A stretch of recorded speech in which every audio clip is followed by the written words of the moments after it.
ከልጅነት ይጀምር እስካሁን ሲሰራ ነበር ሙሉ ኃጢያት ሙሉ ገልጦ አሳየኝ ብሎ ከቤተሰብ ጋር ልስማማም ብያለሁ መነሻዬ ላይ ከእናቴ ጋር በተለይ አንጓደድም እና በጣም እፈልግ ነበር ከቤተሰብ ጋር አንድ ላይ ሆኜ በቃ ለመኖር እና እንዲህ ብታደርግኝ ምን አለበት ብዬ እግዚአብሔርን ሁሌ ጠይቅ ነበር በጸሎት የሆነ በጣም የሚያስፈራ ገደል የሆነ የሚያስጨንቅ ሲኦል ነው ይመስል በጣም ያስፈራል ተላለብሰን ስናገለግል እንደው በቃ ተስፋ የሚቆርጥ ሰው አለ አስባል ያገለገልኩ እንኳን ተስፋ የቆረጥኩበት ጊዜ አለ ከምን የተነሳ ብትለይ ከናት በተለይ እናት ጋር በቃ በዛን ሰዓት በጣም የሚያጣሉን የሚያፋጁን ሰዎች ነበሩ ከመካከላችን ወር ውስጥ ተመልሳ በርሜል ቅዱስ ጊዮርጊስ ላይ አውደ ምሕረት እኔ እንደዚህ አጭበርብሬ ስጠመቅ ነበር አዲስ አበባ ከሄድኩ በኋላ ታመምኩ ሆስፒታል ላይ ሄጄ ግን ስኳር በሽታ እንዳለብኝ ተነገረኝ 3 አመት በፍቅር እስከ ዛሬ ሳንጣላ እንዶ ሳንቀያየም ቤት ውስጥ መኖር ራሱ ለኔ ትልቅ 3 ቀን ያለ ወረፋ ይጠመቃሉ እነዛ ሰዎች 5ቱም ቤተሰብ ናቸው 3ቱም ቀን ተጠመቁ እግዚአብሔር ምስክሬ ነው በቃ ያንን በእጅ ያዙት መድኃኒት ስኳር በሽታ መድኃኒት አላቸው እጅ ላይ ይዘው ነው የሚሄዱ ሀገር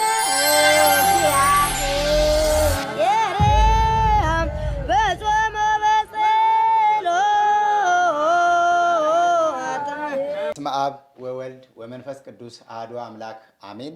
ሰላም በሀገር ውስጥና ከሀገር ውጭ የምትገኙ ውድ ኦርቶዶክስ ተዋሕዶ ቤተክርስቲያን እምነት ተከታዮች እንደምን አላችሁ? ይህ ኤልሻዳይ ኦርቶዶክሳዊ ሚዲያ ነው። ኤልሻዳይ ኦርቶዶክሳዊ ሚዲያ እንግዲህ ለተከታታይ 2 ዓመት ከ6 ወር ያክል በታምረኛው አሸዋ ማዶ በርሜል ቅዱስ ጊዮርጊስ ላይ የሚደረጉትን ገቢረ ታምራቶች ትክክለኛና እውነታውን መረጃ ከቦታው ላይ ቆሞ በአካል በመገኘት ለእናንተ እያደረስናችሁ ቆይተናል። አገልግሎታችን ይቀጥላል። የእናንተ እርዳታና የእናንተ ሐሳብ አስተያየት እንዳይለየን ከጎናችን እንድትሆኑ ማሳሰብ እወዳለሁ። እርዳታችሁ እንግዲህ በኮሜንት ሐሳብ አስተያየታችሁን በመግለጽ እንደዚሁም ደግሞ ቪዲዮውን ስትጀምሩ ሼር፣ ላይክ፣ ሰብስክራይብ በማድረግ ሁል ጊዜ ከኛ ጋር እንድትሆኑ መልእክታችን ነው። ዛሬም እንደተለመደው አንድ እንግዳ በስቱዲዮ ይዤላችሁ ተገኝቻለሁ። ፕሮግራሙን እየመራሁ ከእናንተ ጋር የምቆየው እኔ ወንድማችሁ አላየነኝ። ጾሙ የሰላም የፍቅር የበረከት እንዲሆንላችሁ በዚሁ አጋጣሚ እመኛለሁ። መጋቢት 21 ወደ አሸዋ ማዶ በርሜል ቅዱስ ጊዮርጊስና ምርት ደለጎ ገባሪተ ኃይል ቅድስት ኪዳነ ምሕረት በኤልሻዳይ የበጎ አድራጎትና መንፈሳዊ የጉዞ ማህበር ጉዞ ተዘጋጅቷል።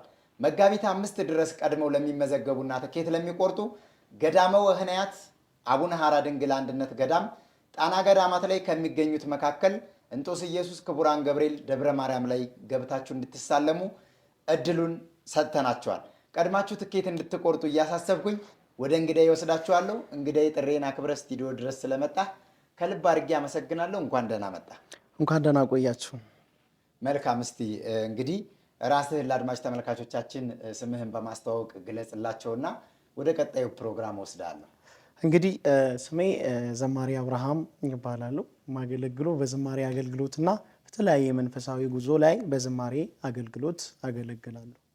መልካም ወንድማችን አብርሃም እንግዲህ ከተቻለ ወደ መጨረሻ ላይ ዛሬም አንድ ዝማሬ ትዘምርልናለህ።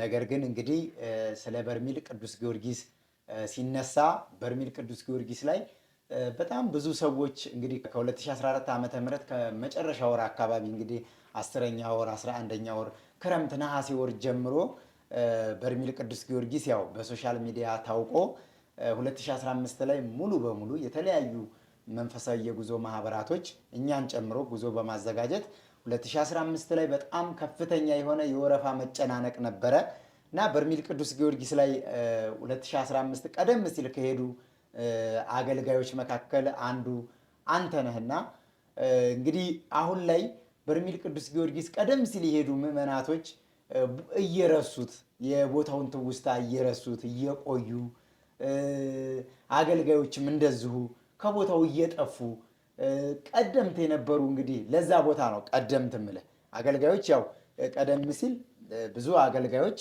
ያው በአገልግሎት የሚታወቁ ብዙ አገልጋዮች አሉ ግን በርሜል ቅዱስ ጊዮርጊስ ላይ ከሄዱ አገልጋዮችና ማህበራቶች በዛው እየጠፉ የመጡ ምዕመናትም አሉና ቀደም ሲል የነበሩ ተጓዦችን በማፈላለግ አገልጋዮችንም በማፈላለግ ኤልሻዳይ ኦርቶዶክሳዊ ሚዲያ ደግሞ ቀደም ሲል የነበረውን አገልግሎት በቦታው ላይ በነበሩ ሰዎች እንዲገለጽ የማድረጉን ስራ አዘውትረን እየሰራን ነው የምንገኘውና በርሜል ቅዱስ ጊዮርጊስን መቼ አወቅከው? እንዴት ሄደ? እስቲ ከዚህ እንጀምር። በርሜል ቅዱስ ጊዮርጊስ አዲስ አበባ ላይ ሆኜ በጣም እንዲህ የሚባል ጸበል አለ ጎንደር ውስጥ ምናምን ተብሎ ይወራ ነበርና እንደ አጋጣሚ ሆኖ አዲስ አበባ ሆኜ ከአንድ ሚዲያ መሰለኝ እርግጠኛ እንትን አይደለም የሰማሁት አንድ ሚዲያ ላይ ስለ ቅዱስ ጊዮርጊስ በጣም ይወራልና እንዲህ የሚያደርግ ጸበል አለ እና እንዲህ የሆኑት እዛ ቦታ ላይ ያልተፈወሰ ሕዝብ የለም ተብሎ ይወራልና እንደ አጋጣሚ ሆኖ ሰምቼ ነበርና ጉዞ ለማዘጋጀት እጅግ ጥረት አድርጌ ነበር።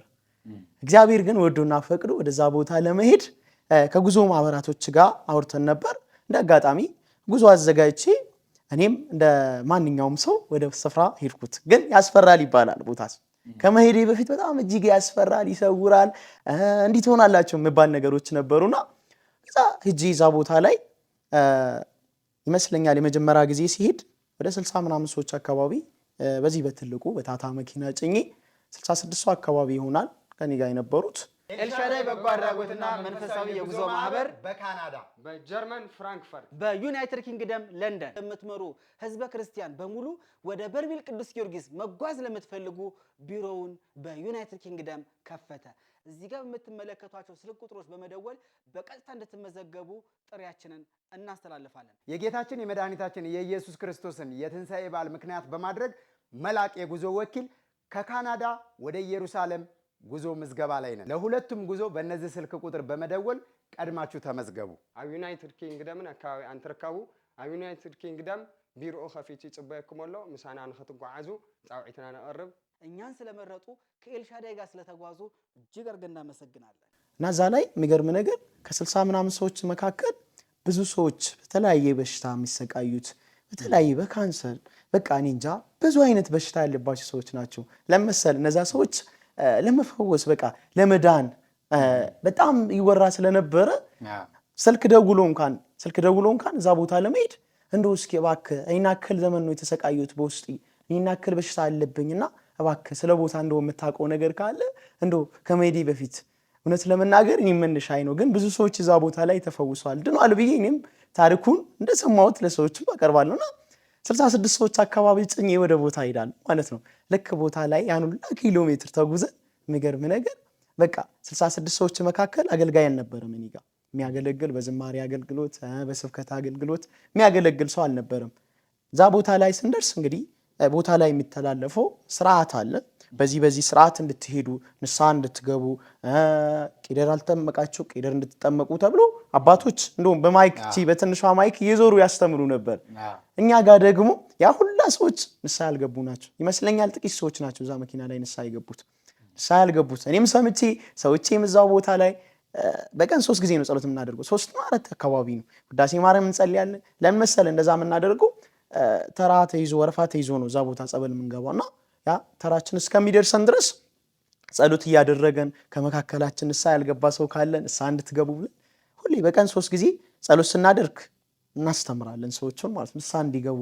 ለመሰለ ቦታ ከባድ ቦታ ነው፣ ያለ ንስሐ እናንተን አይቀበልም። ንስሐ ካልገባችሁ ብዙ ነገሮች አሉና ቦታ ላይ ምራ እውነት ነው። ደግሞ በዛ ጊዜ ደግሞ አዲስ ስለሆነ ቦታው የሄደው ሰው ሁሉ መመሪያ ውጭ ነው፣ መመሪያ ሰጪ ነው። ልክ እንደውም የምታስታውስ ከሆነ ጫማ ራሱ የሚወለቀው ከ400 ሜትር ርቀት ላይ ወደ ጸበሉ ከመድረስ በፊት ከ400 ሜትር ርቀት ላይ ነው ጫማ ራሱ የሚወለቅ የነበረ። በጣም ፀሐይ ስለነበረ አሸዋ ስለነበረ እንደውም እግራቸውን እያቃጠላቸው ከሳት ይግል ነበረ የአሸዋው ሙቀት እና ጫማቸውን አውልቀው ለመሄድ ያንን አሸዋ ተሻግረው ለመሄድ አልደርስ እያሉ ሰዎች ሳይጠመቁ የሚመለሱ ሰዎች ሁላ ነበሩ። ጠዋት ላይ ካልደረሳቸው፣ ሌሊት ላይ ካልደረሳቸው። የዛ ጊዜ ደግሞ የምታስታውስ ከሆነ ቅዳሜና እሑድም ጥምቀት አልነበረም። አሁን ነው ቅዳሜ ጥምቀት መሰጠት የተጀመረው። እንደገና ደግሞ የሌሊት አገልግሎትም አልነበረም። ሌሊት ጸበል ሲቀዳ ይታደራል። ጠዋት 12 ሰዓት ጀምሮ ነበር ጥምቀት የሚካሄደው እና የዛ ጊዜ እንግዲህ ትክክለኛ መረጃ የሚሰጥ ማንም ሰው አልነበረም። ቦታው ላይ ያሉ አባቶች አሉ። ነገር ግን ይሄ እዛው የሚቀመጠው ጸበለተኛ በቃ ራሱ ህግ አውጪ ራሱ ህግ አስፈጻሚ የሚሆንበት አጋጣሚ ነበር። አንድ ሰው የሆነ መረጃ ይነግርሃል፣ ደግሞ አንድ ሰው የሆነ መረጃ ይነግራል። ለምሳሌ ዮርዳኖስ ጸበል ተጠምቆ ከበርሜሉ መግባት አይቻልም ይለዋል። ከዛ እንደገና ደግሞ ከበርሜሉ ተሰልፈህ እያለ ደግሞ ከዮርዳኖስ ጸበል መጀመሪያ ሳትጠመቅ በርሜሉ ጋር ገብተህ መጠመቅ አትችልም ይለዋል። በጣም አወዛጋቢ የነበረ መረጃ ነበረ የዛ ጊዜ የነበረው እና ልክ ነህ። አሁን አንተ በመጀመሪያ በመግቢያ እንዳነሳው ንስሐ ሳትገቡ በፍጹም መጠመቅ አትችሉም የሚሉ ሰዎች ነበሩ። ሰው ደግሞ የዛ ጊዜ ላይ ትንሽ እንደዛ አድቨርታይዝም ስላልተሰራ ዶክመንተሪም ስላልተሰራ የሄደውም ሰው ውስን ስለነበረ አሁን ነው በጣም ብዙ ሰው እንግዲህ 2015 ላይ 2016 ላይ 2017 ላይ ነው በጣም ብዙ ህዝበ ክርስቲያን ወደ ቦታው መሄድ የጀመረው እና ሰውም የዛ ጊዜ ምንድን ነው ታሙም የሚሞት ሰው ደክሞም የሚሞት ሰው ሲኖር ጸበሉ ይገላል የሚባልም መረጃ ነበረ። ከዛ በኋላ ንስሐ ሳይገቡ ገብተው ነው እንደ የሞቱት የሚባልም ነገር ነበር። አንዳንድ ጊዜም ተነስቶ ደግሞ መንፈስም ጭምር ሳይቀር ንስሐ ሳትገቡ ወደ ጸበል የምትጠመቁ ከሆነ ትሞታላችሁም ብሎ የሚናገር ነበርና እንደው ከዚህ አንጻር እኔ አሁን ካለው አገልግሎት ጋር አንተም ከሄድክ እንደ 2 ዓመታቶች ተቆጠሩ እና ብዙ የአገልግሎት ልዩነት እና የመረጃ አሰጣጥ ልዩነት ስለሚኖር ይህንን ግልጽ ላድርግህ ብዬ ነው አብርሽ ያስቆምኩ።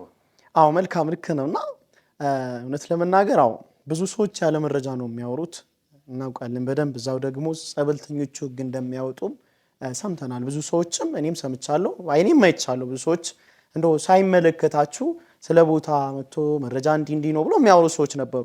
እኔ ግን እውነት ለመናገር ሊጨርስ እንግዲህ ሐሳቤን ልቀጥልበት። 66 ሰዎች መካከል እውነት ለመናገር በተነገረን በቤተ ክርስቲያን አገልግሎት በዚህ አገልግሎት ንስሐ መግባትም እንዳለ ሆኖ በቃ ንስሐ ግዴታ መግባት አለባቸው ብለን እያስተማረን እውነት እንደው አሁን ካወራ መካከል አንድ ማስታውሳት ነገር አለ። ይቅርታ በመሃል ያስገባሁትና አንድ ወንድማችን ከዚህ ከመሪ አካባቢ ካወቅ ሴሚሲ መሪ እዚህ አካባቢ ነው የሚኖረውና እንደው ፈርቶ ሳይጠመቅ የተመለሰ ሰው አለ። አሁን እርሶ ካነሱት መካከል እንደው ትውስ ስላለችኝ ነውና ፈርቶ እንደው በቃ እኔ አልጠመቅም ይህ ቦታ ያስፈራል ብሎ የተመለሰ አንድ ልጅ አለና ምንድነው ከዛ የተፈጠረ 66 ሰዎች 3 ቀን ተሰልፈን ይመስለኛል። ከ3 ቀን በኋላ ጸበሉ ይደርሳል። ከ3 ቀን በኋላ በጣም ፈርቼ ነበር።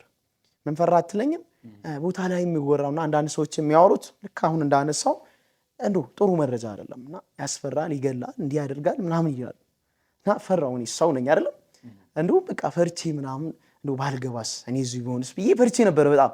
ብቻ ግን ተስፋ ቆርጬ እኔም በውስጤ ችግር ስለነበረኝ ከቤተሰቦቼ ጋርም ስለማልስማማ በዛን ሰዓት እዛ ሆኜ እንደውም በቃ እንደው ጸሎት አድርጌ ከዛ በኋላ እንደው በቃ ስለታረኩ እንደው ቅዱስ ጊዮርጊስ ሆይ እኔም እኮ ከእናቴ እንዲህ ካልስማሙን ከቤተሰብ ጋር በቃ እንደው ይሄን ችግር ፍታልኝ ብዬ እዛው ንስሐ ገብቼ እንደው ጸሎት አድርጌ ከዛ በኋላ ስለታረኩ ለቅዱስ ጊዮርጊስ።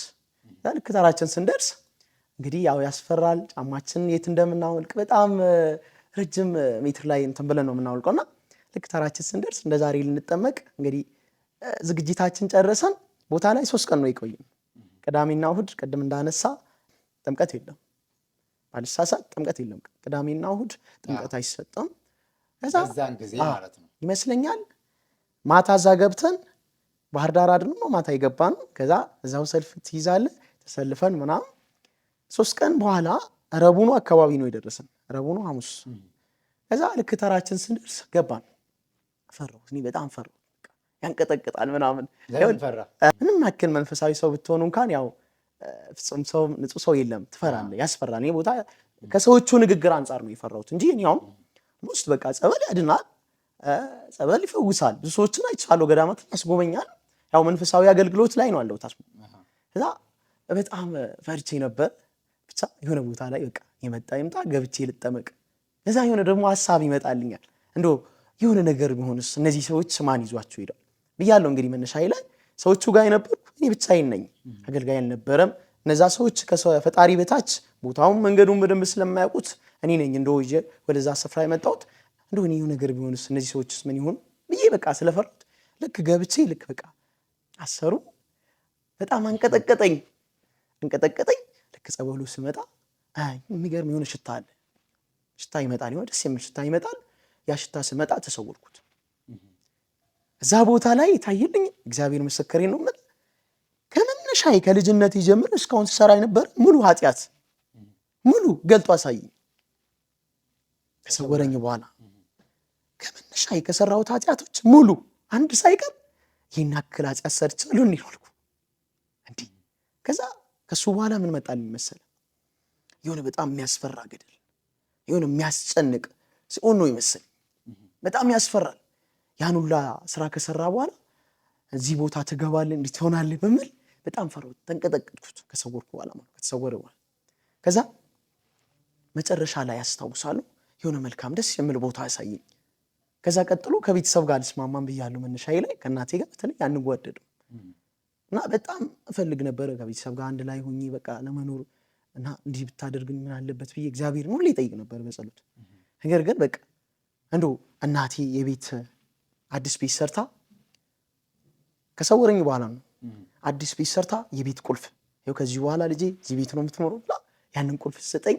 የመጨረሻ የሱን አሳይቶኝ ወደ ራሱ መለሰኝ።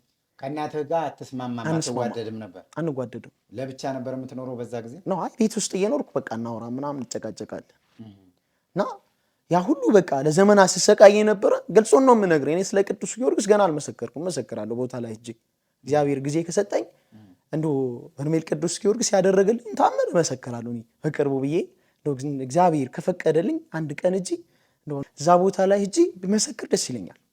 ከእናቴ ጋር እንስማማም ነበር። እሺ ከዛ በኋላ በቃ ያ ቦታ ላይ ተጠመቅኩ። ጸበሉንም ይዤላት መጣ ለእናቴ ቤት መጥቼ ሰጣኋት፣ ተቀበለችኝ በሰላም እሷም ያን ጸበል ጠጣች። ከዛ ቀን ጀምሮ በፍቅር ቤት ልጄ ሆይ እየተባልኩ በፍቅር ነው አሁን እስከዛሬ ከእሷ ጋር የምኖረው። ከቤተሰብ ጋር ተስማማም ነበር? በፊት አልስማማም ነበር፣ ጭራሽ አልስማማም። ነገር ግን ከዛ በኋላ ጸበሉም ይዤ መጣ የቅዱስ ጊዮርጊስ። ከዛ በኋላ ሰጣኋት። በነገራችን ላይ አሁን ሰዎች ከቤተሰብ ጋር አልስማማም ነበር ግን አሁን ተስማምቼ መኖር ጀመርኩ ስትል እንደ ቀላል ነገር ሊያዩት ይችላሉ። አሁን ጤና ያለው ሰው ስለ ጤና ስለ እክል ጤና ችግር ስታወራ ልክ ጨጓራ በሽታን ቀላል አድርጎ የሚቆጥረው ሰው አለ። ደግሞ ካንሰር ያለበት ሰው ስኳርን ቀላል አድርጎ ሊያየው ይችላል። በሽታ ግን ለያዘው ሰው የትኛውም በሽታ ከባድ ነው፣ ህመም አለው። ስለዚህ ከቤተሰብ ጋር አለመስማማት፣ ከቤተሰብ ጋር ሳይስማሙ መኖር ትልቁ ፈተና ነው። ሰላም ካለ፣ ከቤተሰብ ጋር መተሳሰብ ካለ፣ መረዳዳት ካለ ነገሮች ሁሉ ቀላል ናቸው። አንተ ብትታመም ሊያስታምምህ የሚችለው በቤት ውስጥ ፍቅርና ሰላም ካለ ነው። ቤተሰብ ሊያስታምምህ ሊያሳክምህ የሚችለው ከቤተሰብ የሚያነጣጥል ከቤተሰብ የማያግባባ መንፈስ በጣም ኃይለኛ መንፈስ ነው። ይሄ የርኩስ መንፈስ አሰራር ከቤተሰብ ጋር እንዳትስማማ፣ ትዳር ካለ ከትዳር ጋር እንዳትስማማ፣ ከወንድም ከእህት ከእናት ከአባት ጋር እንዳትስማማ የመጀመሪያው የሰይጣን አሰራር ከእግዚአብሔር መንግስት መለየት ነው። ከዛ ሲቀጥል ደግሞ በሰዎችና በእግዚአብሔር ተስፋ እንድትቆርጥ ማድረግ ነው። ሰው ያለ ዓይን ያለ እጅ ያለ እግር ያለ ጆሮ ያለ ሁሉም ነገር መኖር ይችላል። ያለ ተስፋ ግን መኖር አይችልም። ሰው በእናትና በአባቱ ተስፋ ከቆረጠ እናትና አባቱ እህትና ወንድሙ እንደማይረዱት ካመነና ከተረዳ በእነሱም ላይ ተስፋ ከቆረጠ ቀስ ብሎ ደግሞ በእግዚአብሔር ላይ ተስፋ ይቆርጣል። እግዚአብሔር ለእኔና ለአንተ በእምነት የምንከተለው በእምነት የምናመልከው በእምነት የምንወደው የፍቅር አባት መሆኑን እግዚአብሔር ፍቅር መሆኑን እግዚአብሔር ቸር መሆኑን እግዚአብሔር መሐሪ መሆኑን በእምነት ነው የምናውቀው እግዚአብሔርን። ስለዚህ እግዚአብሔር በእምነት የምንከተለው ነገር ግን እኛ የማናየው እሱ የሚያየን ጥበቃው ቸርነቱ ከኛ ኃጢአት ከኛ ክፋት የበዛ እንደሆነ በመጽሐፍ ቅዱስና በእምነት የምንረዳው ነው እግዚአብሔር። እናት አባቶቻችን ደግሞ ዕለት ዕለት አብረናቸው የምንውል አብረናቸው የምናድር በእጃቸው የምንመገብ ፍቅራቸውን የምናይ ሁሉ ነገር እናትና አባቶቻችን የሚያደርጉልን ፍቅር ሁሉ የሚታይና የሚዳሰስ ነው። ስለዚህ ሰው በእናትና በአባቱ ተስፋ ከቆረጠ በእግዚአብሔር ደግሞ ተስፋ ይቆርጣል። ምክንያቱም እግዚአብሔርም ይላል እኮ መጽሐፍ ቅዱስ አጠገብህ ያለው ወንድምህን ሳትወደው አብሮህ የሚውለውን አብሮህ የሚያድረውን ካንተ ጋር ያለውን ወንድምህን ሳትወድ እኔን የማታየኝን የማታገኘኝን እግዚአብሔርን እወድሃለሁ ልትለኝ አይገባም ነው የሚለው። ስለዚህ ሰው በእናትና በአባቱ በቤተሰቡ ተስፋ ከቆረጠ በእግዚአብሔርም ተስፋ ይቆርጣል። እናትና አባቴ ትተውኝ እኔም ማላቀውን እግዚአብሔርን እንዴት ልወደው እችላለሁ ብሎ ሰው ተስፋ ይቆርጣል። ስለዚህ ትልቅ ነገር ነው። አሁን ይህ ምስክርነት ለሰዎች ቀላል መስሎ ሊታይ ይችላል እንጂ ከቤተሰብ ጋር አለመግባባት፣ ከቤተሰብ ጋር አለመስማማት። በጣም ብዙ ሰዎች እየደወሉ አሁን ይህን ምስክርነት የሚሰሙ ሰዎች እኔም እንደዛ አይነት ችግር አለብኝ የሚሉ በኮሜንትም የሚጽፉ ሰዎች ይኖራሉ። ደግሞም አሉ እስከዛሬ የሚሉኝም ሰዎች አሉ። ስለዚህ እውነት ትልቅ ነገር ነው የተደረገልህና እንደው አንተ እዛ ቦታ ላይ ይዛሃቸው የሄድከው ሰዎችስ እንዴት ነበረ? በሳምንት አንድ ጊዜ በነበረው ጥምቀት ግን ቅርታ በነበረ ቆይታ በጣም ዝቺ ላይ የሚጨምረው አንድች ነገር አለችኝና ምንድነው መሰለህ ያው ማውራቴ ካልቀረ ህመሙ ለባለቤቱ ነው መቼም የሚሰማ አይደል? ያው እኔ ነኝ የማውቀው ያኔ የነበረውን ችግር ከቤተሰብ ጋር። ነገር ግን ከዛ በኋላ ደግሞ ያለውን ነገር እኔ ነኝ የማውቀው። እስከ ዛሬ ያለ ነው በፍቅር እንዴት ሰውኝ እንደምኖር እና ፈጣሪ ብቻ ነው የምናውቀውና ምንድነው መሰለህ እዛ ቦታ ላይ ተስፋ ቆርጬ ነበር። እውነት ለመናገር አንዳንዴ ነጠላ ለብሰን ስናገለግል እንደው በቃ ተስፋ የሚቆርጥ ሰው አለ። አስባል ያገለገልኩ እንኳን ተስፋ የቆረጥኩበት ጊዜ አለ። ከምን የተነሳ ብትለኝ ከናት በተለይ እናት ጋር በቃ በዛን ሰዓት በጣም የሚያጣሉን የሚያፋጁን ሰዎች ነበሩ ከመካከላችን እና በጣም ተስፋ ቆርጬ ነበር። ምንድነው መሰለህ ሐሳቤ ተስፋ ቆርጬ ወደ በቃ ዓለማዊ ነገር ቢወጣስ የሚል ሐሳብ ነበር። እኔ በቤተክርስቲያን ነው ያደግኩት፣ የቤተክርስቲያን አገልጋይ ነኝ። ዓለማዊ ላይ ብኖርስ ባጭስ በቅም ደስ ይለኛል የሚል ሐሳብ ይመጣልኛል። እቺም ያው የሰይጣን መንገድ አንዳንዴ ታውቃለህ በደንብ እና ከዚህ በኋላ በቃ በጠጣ በሰክር እንዲህ ቢሆን ይቀለኛል። ከዛ በኋላ በቃ እንደዚህ ከሀገር ወጥቼ ብኖር የሚል ሐሳብ ነበረኝ። ነገር ግን እግዚአብሔር ደግሞ ሲወደኝ ያው ልጁ ነው አይጠላኝም። ወዴት ወሰደኝ? በቅዱስ ጊዮርጊስ ላይ አድሮ በርሜል ቅዱስ ጊዮርጊስ ያን ቦታ ሄጄ ያን ሁላ ተአምር ከተደረገልኝ በኋላ እናቴም ድና አሰባል። መቼም በሽታ ነው ከልጅ ጋር የማይስማማው መቼም እና እናቴም ድና ተፈውሳ ያንን ጸበል 3 ቀን ነው የጠጣች እሷ ራሱ ቤት ማለት ነው። በጣም ከባድ ጸበል ነው። በቃ ደስ ይላል። ባንዴ ነው ጥርግ አድርጎ የሚያወጣልህ በውስጡ እንኳን የምትይዘውን ነገር ያይቻለሁ ነው በደንብ። ስለዚህ እናቴም ተፈውሳ ድና እስከዛሬ በሰላም በፍቅር እየኖረ ነውና ይችን ነገር ልጨምርልህ ብዬ ነው። ያው ብዙ ነው ምስክርነቱ ባነሳውና ለኔ የተደረገልኝ ማስታውሰው እንደው እናገራለሁ። አሁንም ብዙ ይዛቸው የርከው ሰዎች እንግዲህ በዛን ጊዜ አገልግሎቱ መቼም ይሄ ረጅም ጉዞ ስለሆነ ሰዎች መረጃ በመጠየቅ ካንተ ጋር ይገባባሉ።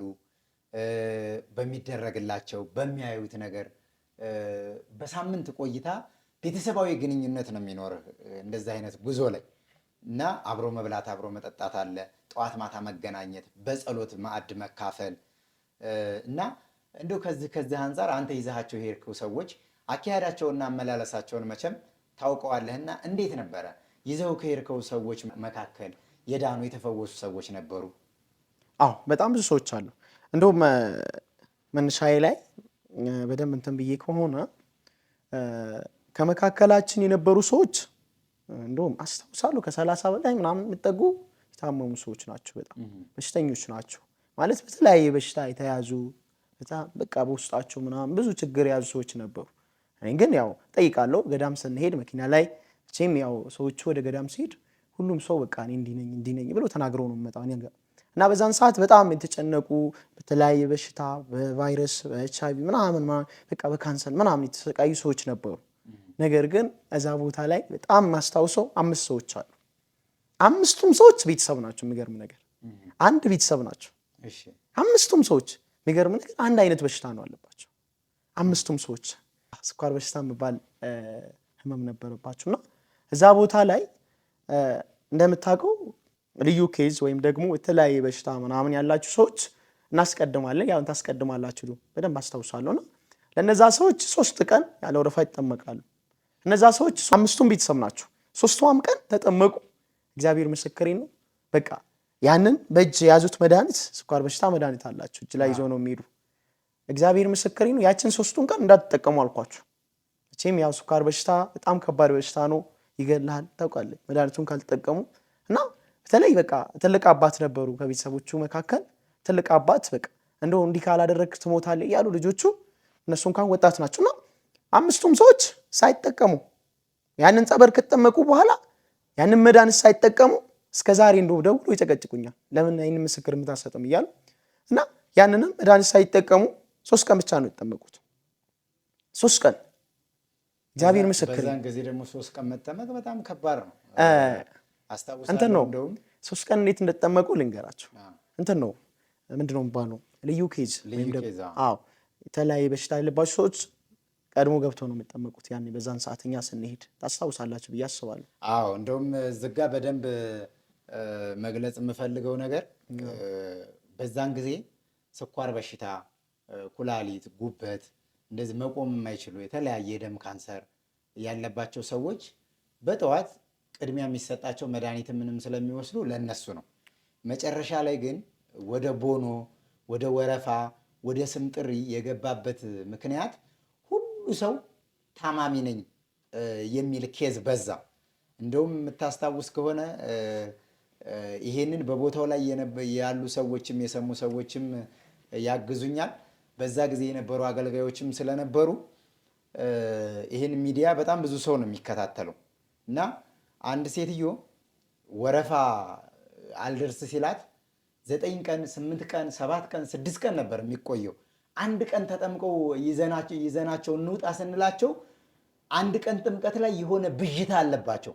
ማለት ጸበሉ ላይ የሚታየው ነገር ግልጽ አይሆንልህም። በአንድ ቀን በቃ የት ነው የመጣ ነው ምንድን ነው የሆን ነው።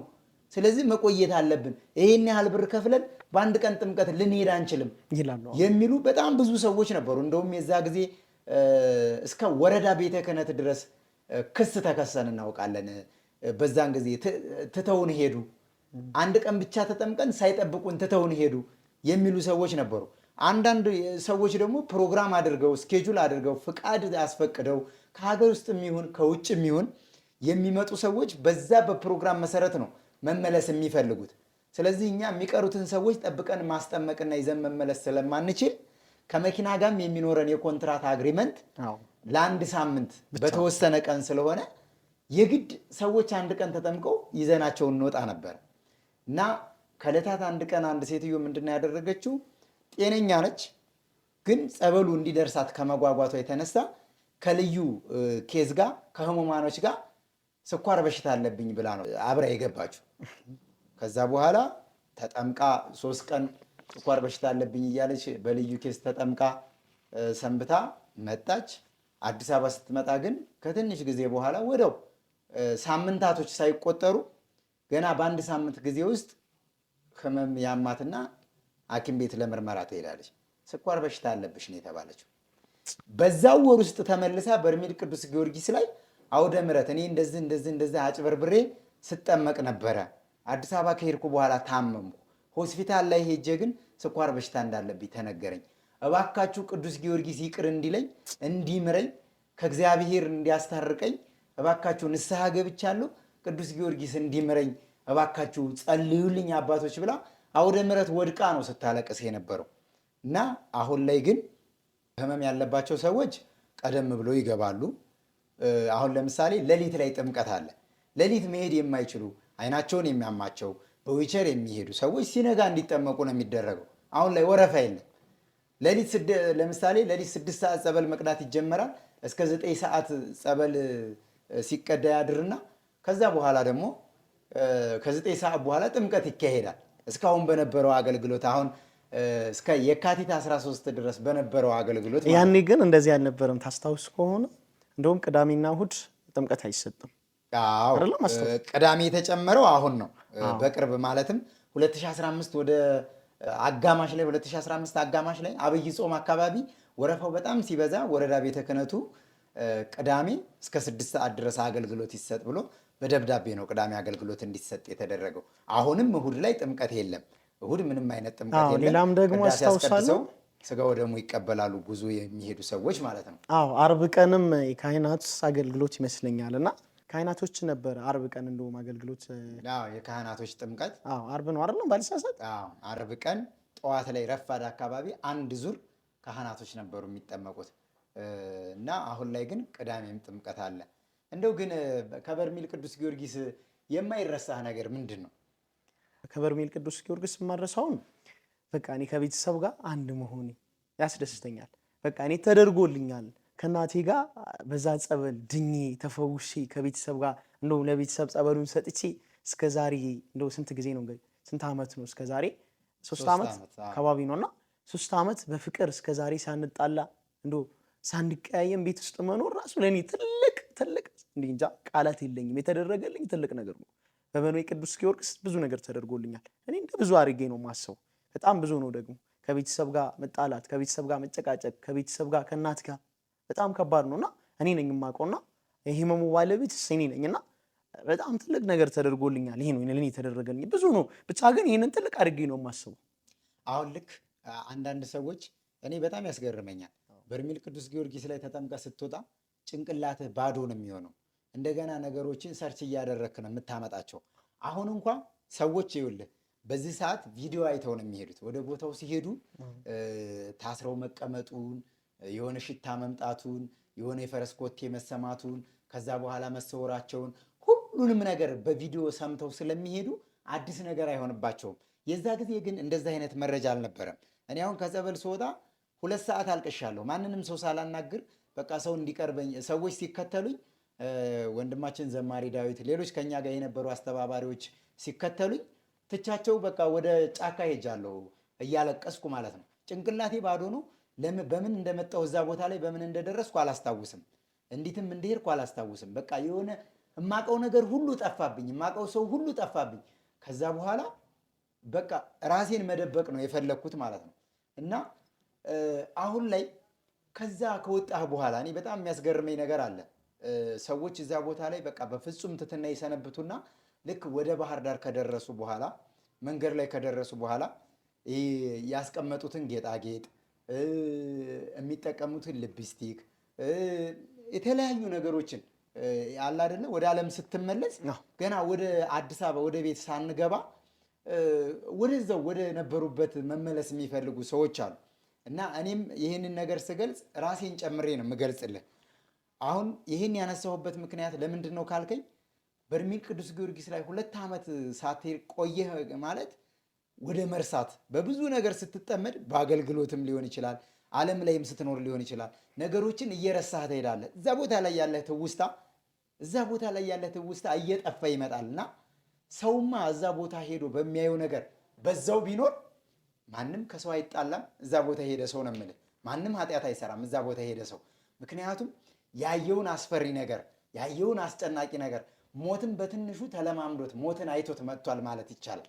እና እንደዛ ስለሆነ እስቲ አሁን አንተ እዛ ቦታ ላይ እንደው ቦታው አካባቢ ላይ የነበረው ነገር በርሜል ቅዱስ ጊዮርጊስ ሲባል የምታስታውስበት የማትረሳው ነገር በርሜል ቅዱስ ጊዮርጊስ ላይ ያለህ ትዝታ ምንድን ነው? በምንድን ነው የምትገልጸው? እኔ እንግዲህ እዛ ላይ ማረሳውን ነገር ቀደም አስቀድሜ ተናግሬያለሁ። እንደው እንደ ሌላ ደግሞ ማረሳውን ነገር እዛ ቦታ ላይ አንድ ቀን ይመስለኛል ከደቡብ ጎንደር ይሁን ከየት አካባቢ እንደመጡ ማላውቀውም እንደዚህ አባቶችን ንቆ እውነት ለመናገር የሆነ ስርዓተ ቤተክርስቲያንን ንቆ የሚሄዱት ሰዎች አሉ። እና ማስታወሳችሁ ወጣት ልጆች ነበሩ።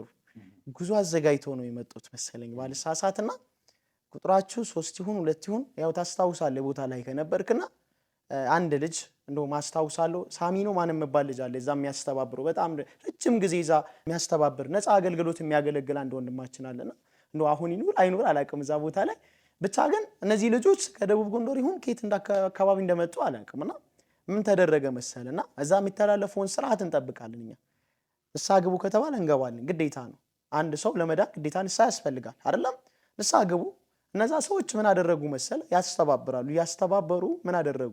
ምእመናን መቼም ያው አንተን ተከትለው ነው የሚሄዱ ከፈጣሪ በታችና እዛ ቦታ ላይ ሰዎቹን ጥምቀት ያስጠመቁ እዛ ቦታ ላይ ያስተባበሩ። ቀናቸው አልደረሰም፣ ተራቸው አልደረሰም። እዛ ቦታ ላይ በተራ ነው መቼ የሚጠመቁ ሰዎችና እነዛ ልጆች የራሳቸውን ሰዎች አስቀደሙ።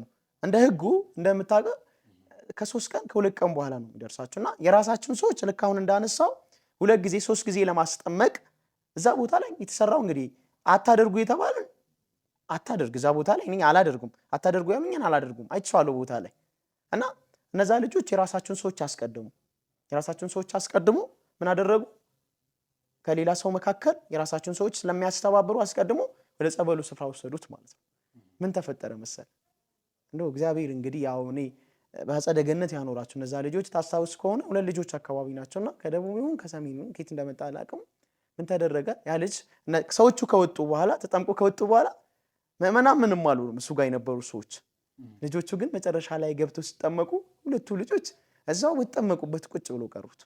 ይህን ታምር ተሰማ ከሆነ መጨረሻ ላይ ብዙ ሰዎች እንደው እኔ እዛ ሆኜ ነው ቦታ ላይ ሆኜ ነው የሰማሁትና ምን ተደርጎ ነው እንደው በቃ ምንድነው ምን ተፈጠረ ምናምን ሲባል አሁን ሰው ወደ ሌላ ነው የሚወስዱት ታውቃለህ።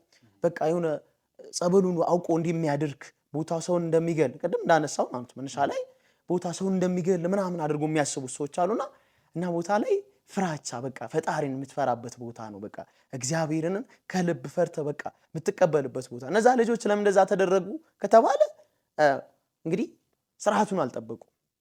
ቦታ ላይ የሚተላለፉ አባቶች የሚያስተላልፉን ስርዓት አሉ። የራሳቸውን ሰዎች አስቀድሞ ነው የገቡት። ከዛ ሰዎቹ ምንም አልሆኑም። የቀሩት እነዛ ልጆች መጨረሻ ላይ ምን ተደረጉ?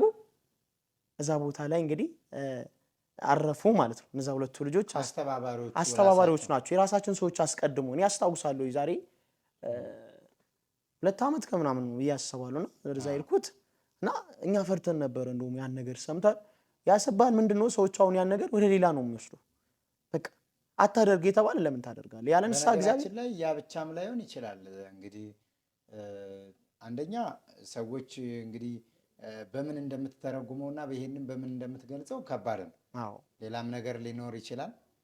ሌላም መደፋፈር ሊኖር ይችላል። በእርግጥ ቦታው ላይ በዛን ሰዓት የነበረውና አሁን ያለው ነገር ይለያያል። እንደው ካነሳው ሐሳብ አንፃር ነው ይሄን መናገር የቻልኩት። ምንድነው ቦታ ላይ በፍርሃት ብታገለግል ቃሉንን በቃ መጽሐፍ ቅዱስ የተባለን የመጽሐፍ ቅዱስን ቃልን ጠብቀ ብታገለግል ብናገለግል መልካም ነው። አሁን ቀደም ስታነሳ የነበረው ያስፈራል የተባለው አዎ ወደ ፈጣሪ ስትል በፍርሃት ብታገለግል በቃ ዝቅ ብለ ብትቀበል የድነት ቦታ ነው። ድነ የምትመለስበት ቦታ ነው። በቃ ቦታ የመጣው የመጨረሻ ለፍርድ የመጣ ቦታ ብዬ እኔ የወሰንኩበት ጊዜ ሁላ ነበር ማለት ነው።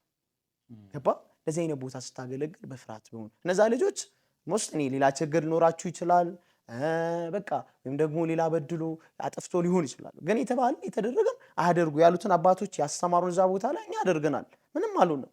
ነገር ግን እየሰማኑ የራሳችሁ ሰዎች ከሱ ጋር የነበሩ ልጆች አዎ እንዲያደርጉን ተራችን ወረፋችን በዚህ ቀን ነው። ያው ሰዎች ነበሩ ብዙ ሰዎች ያኔ ያስታውሳል ከ30,000 ሰው በላይ ይኖራል ብዬ ነው የማስበውና ያንን ሰዎች እንግዲህ ሲያወሩ በዛን ሰዓት አዎ በተራችን ነው የተጠመቅነው አዎ ልክ ነው የተባለን እዚህ ቦታ ላይ አታደርጉ የተባለን አድርጎናል ራሳችሁ ሰዎችና አስታውሳለሁ። እኛም አንድ ተጓዣችን እሷ አልደርስ ሲላት ወረፋ እህቷ ፔሪድ ሲመጣባት እንደውም ከተቻለ በዚህ ቪዲዮ አጭር የልጅቷን ምስክርነትን ማስገባት ይቻላል።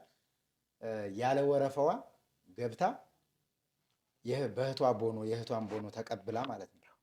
እንደ ትናንትና በራሷ ተጠምቃ እንደ ዛሬ ደግሞ በእህቷ ቦኖ አንዴ የነበር ወረፋ የሚደርሰው የዛ ጊዜ ሁለተኛ ቀን ልትጠመቅ እንደገባች ቅዱስ ጊዮርጊስ እጇንም እግሯንም እንደታሰረች ገመዱን ተፈታለች እኮ ገመዱን ተፈታ ግን እንደታሰረች አውጥቷት እዛ ህዝብ የተሰበሰበበት መሃል ሄደች ስትመሰክሪ ነው እጅሽን መፈታሽ ብሏት እጇም እግሯም እንደ እየተንፏቀቀች መጥታ ቆማ እዛ እያለቀሰች ስትመሰክር እጇ እየተፈታ እጇ እኮ ያስተራት ነገር የለም እኮ ልጅቷን ራስ የኔ ኢንተርቪው አድርጊያታለሁ።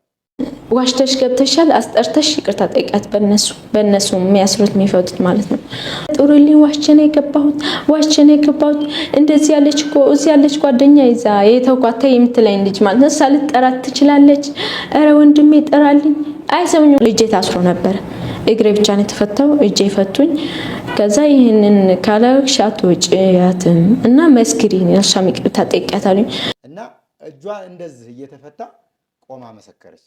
እና በሌላ ጊዜ ለካህናቱ ልብሰ ተክህኖ ለቅዳሴ ለአምስቱም ሰሞነኛ አገልጋይ ልብሰ ተክህኖ እንደገና ደግሞ ለአምስቱም በወቅቱ ለነበሩት ካህናቶች አሁን ነው ካህን የተጨመረው። የዛ ጊዜ ትንሽ ካህናቶች ነበሩ። ሙሉ ደግሞ ልብስ ኖርማል ልብስ ለቤተክርስቲያን አገልግሎት ሳይሆን ለአባቶች ደግሞ ሙሉ ልብስ በቃ ቅዱስ ጊዮርጊስ ፈቶኛል በቃ ምን ማድረግና ምን አለማድረግ እንደሌለብኝ አሳይቶኛል ብላ እዛው ቦታው ላይ በድጋሚ ከኛ ጋር ሄዳ ለካህናት አባቶች ልብሰ ተክህኖና ኖርማል ደግሞ የሚለበስ ሱፍ ልብስ አሰፍታ ነው ይዛላቸው ሄደችና አሁን ወደ ውጭ ሀገር ሄዳለች እና የቅዱስ ጊዮርጊስን ታምር ደግሞ በሚዲያ መስክራለች። በቦታው ላይ በጣም አንድም ነገር አልፈህ መሄድ እንደሌለብህ የምትማርባቸው ብዙ ነገሮች አሉ እዛ ቦታ ላይ በጣም ብዙ። አሁን ይሄ እንዲህ ነው ተብሎ ቢገለጹ ለምእመናን አስደንጋጭ የሚሆኑ ነገሮች። ቦታው የምህረት ቦታ ነው። ቦታው የድህነት ቦታ ነው። ቦታው የፈውስ ቦታ ነው። በዛው ልክ ደግሞ ልትቀልድ የምትሄድ ከሆነ በምልጃው በጸሎቱ የሚረዳህን በረከት ሳታገኝ ማግኘት ያለብህን በረከት ሳታገኝ ትመለሳለህ። ይሄ ማለት በገንዘብ መቀለድ ነው፣ በጊዜ መቀለድ ነው እና አድማጭ ተመልካቾች በዚህ ልክ እንዲረዱትና ወደ ቦታው ሲመጡ ካሉበት ቦታ ንስሐ መግባት ይችላሉ። የትኛውም ቦታ ላይ ንስሐ የገባ ሰው እዛ ንስሐ መግባት አለባችሁ ተብሎ አይገደድም። ቄደር መጠመቅ አለብህ ተብሎ አይገደድም። መመሪያ ብቻ ነው የሚነገረው። አሁን እዛ ቦታ ላይ የተለመደው ነገር ምንድን ነው? በብዛት እኮ ለጸበል እንደ ሃይማኖታችን ወይም እንደ ኦርቶዶክስ ቤተክርስቲያን አስተምህሮ የትኛውም በዚች ቤተ እምነት ውስጥ የሚኖር የኦርቶዶክስ ተዋሕዶ ቤተክርስቲያን እምነት ተከታይ የሆነ ሁል ጊዜ ንስሐ መግባት አለበት። ሁል ጊዜ ስጋው ደግሞ መቀበል አለበት። ወደ ቤተክርስቲያን ለመቅረብ የሚከለክለው ነገር ከሌለ ማለት ነው እንጂ 5 ዓመት 10 ዓመት እንደፈለገ ኖሮ አንድ ጸበል ቦታ ሲሄድ አይደለም ንስሐ መግባት ያለበት። ሰው ዕለት በዕለት ይበድላል። ተጠምቀህ ስትወጣም እኮ ክፉ አይተህ ታመነዝራለህ። ክፉ ተናግረህም ሰው ታስከፋለህ። ያልሆነ ነገር ውስጥ ትገባለህ። ከሰዎች ጋር ሰው ነህና ቁጭ ብለህ ሻይ ቤትም ምግብ ቤትም ቁጭ ብለህ ሰውን አንስተህ ታማለህ። ስለዚህ ይህም ኃጢአት ነው። አይቶ የተመኘ ያመነዘረ ነው። ወንድምህን በሐሜት መሳት ማመንዘር ነው። ስለዚህ ከዚህ አንጻር ሰው ሁልጊዜ ነው የሚበድለው። ንስሐ አስፈላጊ ነው። ሁልጊዜ ዕለት ዕለት መገባት ንስሐ አለበት። ይሄ መለመድም ያለበት ነገር ነው እና በስተመጨረሻ ማስተላለፍ የምትፈልገው መልእክት ካለ በጥያቄ እኔ አንስቼ ያልጠየቅኩህ እኔ የሳትኩት ነገርም ካለ ለሰዎች ይጠቅማል ብለህ የምታስበው ነገር ካለ ብትገልጽልህ። ኦኬ በጣም አዎ፣ እኔ እውነት ለመናገር ይህንን ስለተደረገልኝ የተደረገልህን ነገር ደግሞ ግዴታ ትመሰክራለህ። እቺም አንድ ሰው ትሪውን ዘርግተህ ምግብ በልተበት ረግጠህ አትሄድም። ያንን ጸበል እኔ እውነት ለመናገር ህይወቴን ነው የቀየረው። እውነት ቅዱስ ጊዮርጊስ ህይወቴን ነው የቀየረውና ግዴታ እመሰክራለሁ። አሁንም ደግሞ እግዚአብሔር ከፈቀደ እንደው ወደዛ ቦታ ለመሄድ ዝግጁ ነኝና እግዚአብሔር መልካም ፍቃድ ከሆነ አንድ ቀን እዛ ቦታ ላይ እንጂ ቦታ ላይም ደግሞ ይህን ምስክርነት ይሰጣለሁ። ለምን መሰለህ? በሰው ፊት ነው የተደረገልኝ፣ በሰው ፊት መሰክራለሁ ይላል መጽሐፍ ቅዱስ። በሰው ፊት የተደረገላችሁ እኔ በአባቴ ፊት ይላል። እንግዲህ ያው ቃሉ ምንድነው? ስለ ቦታ እኔ ማስተላለፍ የምፈልገው እውነት ለመናገር ይህንን ሚዲያ የምትከተሉት የምትመለከቱት ይህንንም ቦታ ለዘመናት የተሰቃያችሁት በውስጣችሁ የያዛችሁት የቋጠራችሁት ነገር ካለ ሄዱና ለበርሜል ቅዱስ ጊዮርጊስ ንገሩት። እግዚአብሔር ምስክሬ ነው። እኔ አይቼዋለሁ። መቼም ከእናት አባት በጣም ደጋገምኩትና ከእናት አባት ጋር ለዘመናት አንስማማም ነበረና እዛ ቦታ ላይ ግን ያ ሁሉ ነገር ተደርጎልኝ እስከ ዛሬ በፍቅር እየኖርኩና 3 ዓመት ሙሉ። ስለዚህ እዛ ቦታ ላይ ሄዳችሁ እንድትድኑ እኔ እንደው እግዚአብሔርን እጠይቃለሁ። በቃ ተአምረኛ ቦታ ነው። በጣም ብዙ ለዘመናት ሲሰቃዩ የነበሩ ሰዎች እዛ ቦታ ላይ እየዳኑ ነው አይተናል።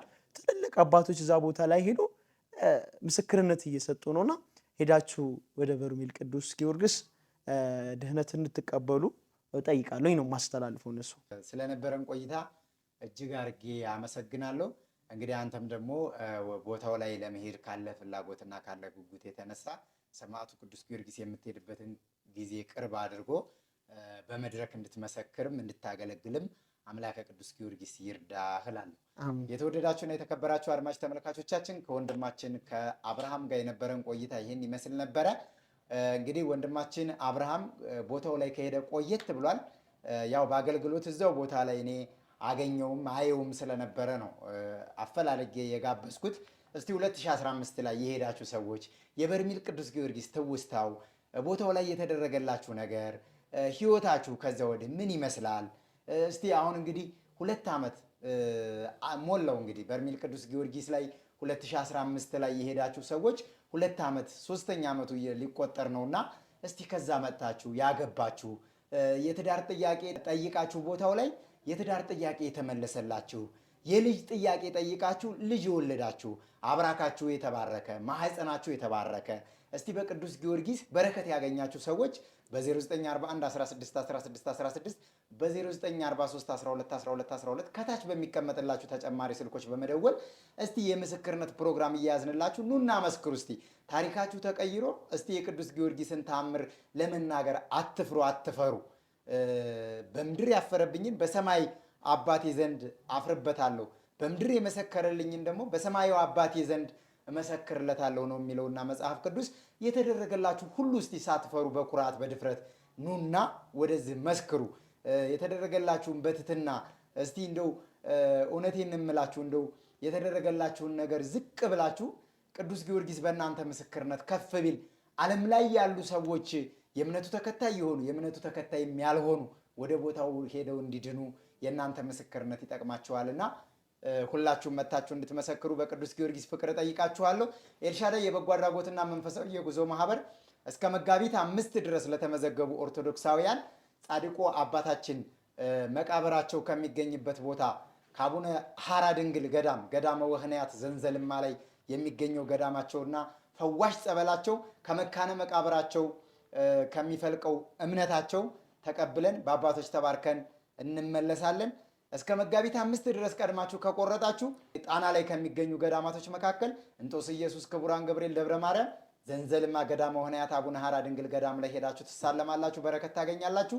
ኤልሻዳይ የበጎ አድራጎትና መንፈሳዊ የጉዞ ማህበር በበርሜል ቅዱስ ጊዮርጊስና ምርት ደለጎ ቅድስት ኪዳነ ምሕረት ላይ የሚገኙና የሚደረጉ ገቢረ ተአምራቶችን ወደ እናንተ እያደረሰ ይቀጥላል። በሌላ ፕሮግራም እስከምንገናኝ ድረስ ሁላችሁም በያላችሁበት ቸር ሰንብቱ።